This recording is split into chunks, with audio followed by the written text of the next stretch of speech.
Monster Hunter Wilds Title Update 4, Gogmazios is here. I'm recording the video December 16th, so I'm sure everybody's jumped in and is fighting the first Elder Dragon in Monster Hunter Wilds and is either very upset at how difficult it is or very upset at how easy it is. Well, I'll have to find out when I do it. But yeah, this video is going to be coming out in a few days, and I wanted to talk about something that Capcom alluded to, which is the weapon improvements. And I actually only play Greatsword, and there is only one change, so I imagine this video is going to be pretty short and sweet. But the one change that the Greatsword got was raw damage and elemental scaling for Charge Slash, Strong Charge Slash, and True Charge Slash have been increased. And I actually did a little bit of testing before the update happened, and I've already kind of, spoiler, done some testing after the update happened. And I think this is roughly the same. I'll kind of show some raw numbers, but I think for a long fight like Gogmazios or any of the optional quests where you're fighting, 2 or 3 monsters, I think that this might be noticeable, but just kind of doing some training camp stuff, the numbers seem to be roughly the same.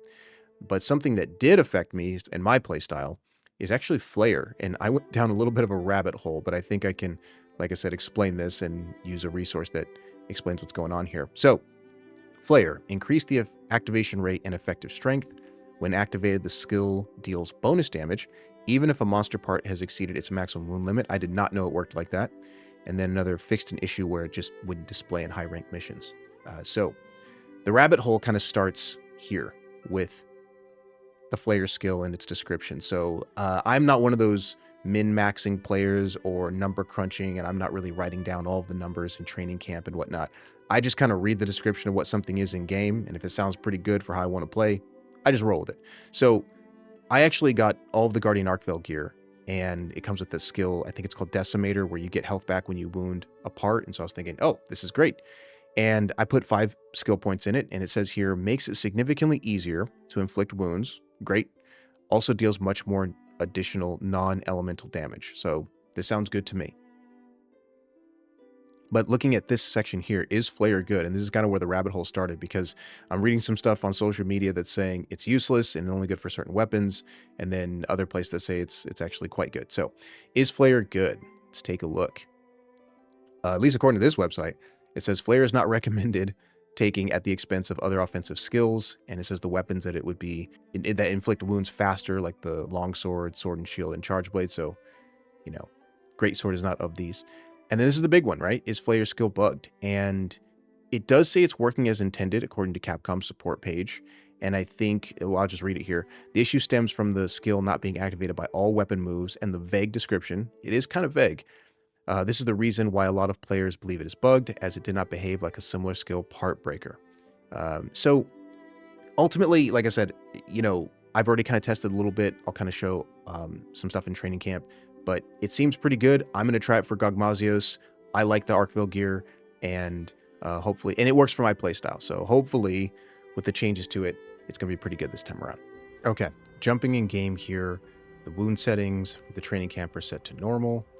1 star. Okay, I'll do a couple tests where I change it to 9 star as well. So let's take a look.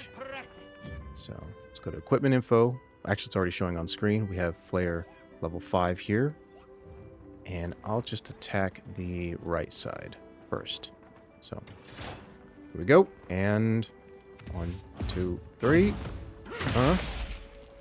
1, 2, 3. Yeah. And that's a wound. Which I think it worked like that before. So, we know we can wound that. And Flayer doesn't look like it's activated yet. So now, making some changes. Let's change this to 9 star here. Let's give it a try. Okay. Is that still wounded? Okay. Here we go. 1, 2, 3. Flayer activated. 2, 3. So, okay, that works. Okay, great. 2, 3. 1, 2, 3. Okay. I mean, even on 9 stars, that wounded pretty quick. So, and I don't know if Flayer's still activated. I assume it is, but I don't know how long it's activated for. So again, I'm not really much of a number cruncher. I'm not going to make this video too long, but maybe Flayer is better. But I'm going to kind of roll with it for a while. I like the concept of it, and I think it kind of works for my playstyle. So, again, that was the weapon improvements. Hopefully a short video. There's not much to talk about with the Great Sword. I'm going to be fighting Gogmazios, and I'll be kind of taking a look at social media and seeing what other people are up to. Hopefully people have been having a fun time with the first Elder Dragon, and I'll catch you in the next Monster Hunter Wilds video. See ya!